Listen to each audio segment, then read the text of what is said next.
जय माता दी, जय मां कामाख्या। देव राधा ट्रस्ट सत्यवाणी चैनल। शरीर में पवन आने से, भाव आने से संबंधित, सवारी आने से संबंधित बहुत सारी गुप्त जानकारी आपके सामने प्रस्तुत कर रहे हैं। कामाख्ये वरदे देवी नीलपर्तवासिनी त्वं देवी जगत माता योनि मुद्रे नमस्तुते। कामाख्ये काम संपन्ने कामेश्वरी हर प्रिये काम नाम देहि में नित्यम कामेश्वरी नमस्तुते। जय मां कामाख्या आप सबकी कामना पूर्ण करें। यदि किसी के शरीर में पवन आती है, सवारी आती है, कोई ऊर्जा आती, कोई भाव आती है और वो वचन उसके सच्चे नहीं होते, ये भी सबसे बड़ा प्रश्न है। तो वचन सच्चे नहीं होते यानी कि वो आकर के झूठ बोलती है, जो बोलती है वो नहीं होता है।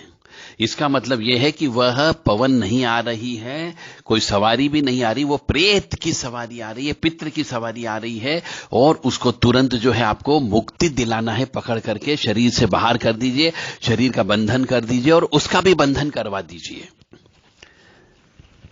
हाँ, बिल्कुल मत सोचिए 1% भी कि वो कोई अच्छी शक्ति होगी जो आपके परिवार की इज्जत खराब करना चाह रही है झूठ बोल करके।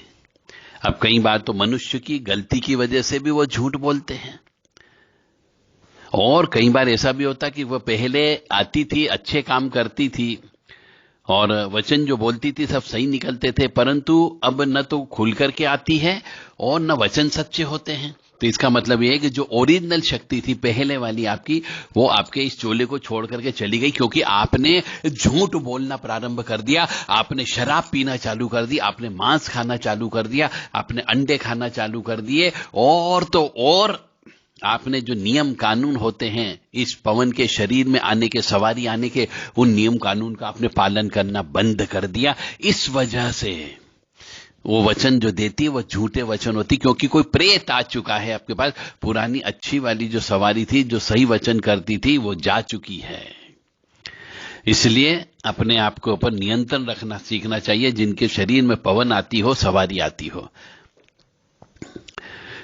ओम महेशानी महामाये चामुंडे मुंडमालिनी आयु आरोग्य ऐश्वर्य देहि में देवी परमेश्वरी। ओम जयंती मंगला काली भद्रकाली कपालिनी दुर्गा क्षमा शिवा धात्री स्वाहा सदा नमस्तुते। तो अपने शरीर को शुद्ध रखना चाहिए, अपने खान पान को शुद्ध रखना चाहिए, शरीर की पवित्रता रखनी चाहिए, यानी शरीर अशुद्ध नहीं होना चाहिए। यानी यदि आपने किसी के साथ में सहवास संभोग किया, वो भी अपनी पत्नी के अलावा दूसरों के साथ नहीं करना है। तो यदि आपने इस तरीके से अपने शरीर को सहवास संभोग करके अशुद्ध कर लिया है तो आपको तुरंत स्नान करना है, तुरंत। अशुद्ध खाना पीना नहीं खाना, यानी शराब का सेवन, मांस का सेवन, अंडे का सेवन नहीं करना है। और तो और जहां तक कुछ शक्तियां ऐसी होती है जो बहुत सात्विक किस्म की होती है, वो कहती है लहसुन प्याज का भी आप प्रयोग नहीं करोगे। एक बार बोल दिया यानी बोल दिया, बार बार वो पवन आकर के या वो सवारी आकर के नहीं बोलेगी कि तुम लहसुन प्याज मत खाओ। अब आप धीरे धीरे साल, 2 साल, 3 साल के बाद लहसुन प्याज धीरे धीरे खाना चालू कर देते हो। कभी प्याज खाना चालू कर दिया, कभी किसी में लहसुन डाल दिया तो वो खा लिया। तो इस तरीके से वो शक्ति नाराज हो जाती है, छोड़ करके चली जाती है। फिर उसकी जगह कोई दूसरी प्रेत आत्मा आ जाती जो वचन झूठे बोलती है और वो पूर्ण तरीके से शरीर पर भी नहीं आ पाती है। और शरीर की अपवित्रता नहीं होनी चाहिए, यानी अशुद्ध जगह भोजन नहीं करना है आपको। सूतक पातक वालों के यहां पे भोजन नहीं। यदि पवन आपके यहां पे आती हो, सवारी आपके यहां पर आती हो, तो बहुत से नियम, बहुत से प्रतिबंध लागू हो जाते हैं। और यदि पवन आने लगती है तो सप्ताह में एक दिन सब परिवार वालों को बैठ करके, या जिसको पवन आती है उसको हवन करना अत्यंत आवश्यक होता है।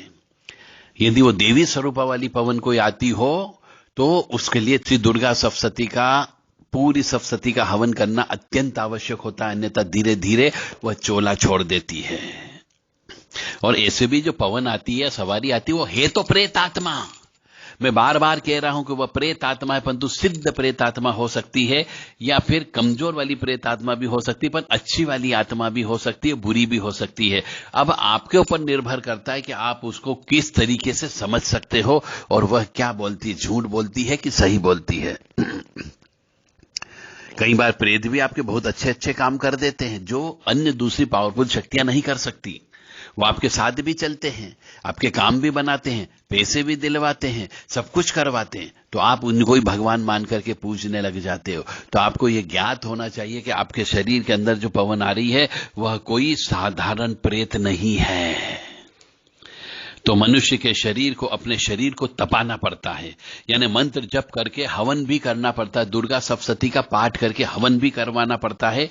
यदि अपन हवन करना नहीं जानते हो, कम पढ़े लिखे हो, तो आपको किसी ब्राह्मण को बुला करके हवन भी करना पड़ता है। तो आपके पास कितनी मंत्र शक्ति है, आपके पास कितना जप है, आपके पास कितना तप है, और आपने कितना हवन किया, और आपने कितना दान धर्म किया, और आप कितने संयम से रहे। यानी कि जो 10 विकार होते हैं, 10 विकार का मतलब हो गया काम, क्रोध, लोभ, मोह, मद, मत्सर, ईर्ष्या, तृष्णा। यानी आप कितने साधु बन गए, कितना परसेंटेज साधु बन गए। आपने कितनी काम इच्छा छोड़ दी, कितना क्रोध छोड़ दिया, कितना मोह छोड़ दिया।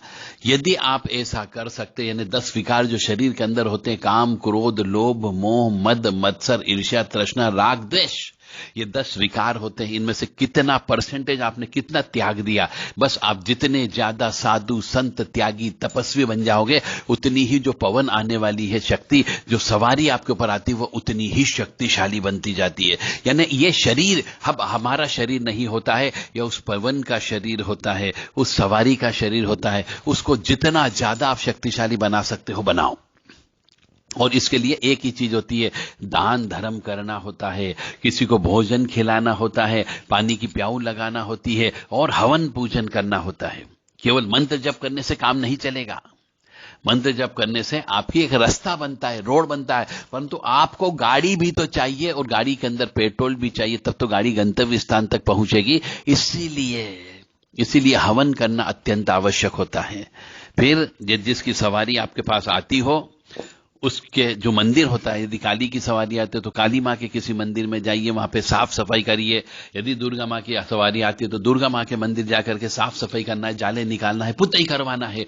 यदि चबूतरा टूटा हुआ है तो उसे ठीक करवा देना है। यदि वहां पे किसी प्रकार की कोई भी कमी हो तो अपनी सामर्थ्य के अनुसार वो कमी को पूरा करने का प्रयास करिए, या 2-4 व्यक्ति मिलकर के उस कमी को पूरा करने का प्रयास करवाइए। तो मंदिर की सेवा करना होती है। मंदिर की सेवा करने से आपकी दरिद्रता समाप्त होती है। मंदिर में झाड़ू लगाने से दरिद्रता समाप्त होती है। मंदिर के जाले साफ करने से आपके यहाँ की दरिद्रता समाप्त होगी, तो आपके पास धन की आवक स्वतः आने लगेगी।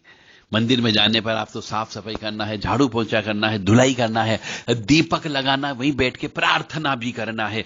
तब जाकर के वह सवारी जो आपके शरीर के अंदर आ रही, जो पवन आपके शरीर के अंदर आई है, वो जो वचन बोलेगे वो पूर्णतः सत्य होंगे, झूठे नहीं होंगे, और वो आपके शरीर में पूर्ण रूप से खुल करके आने लगेगी।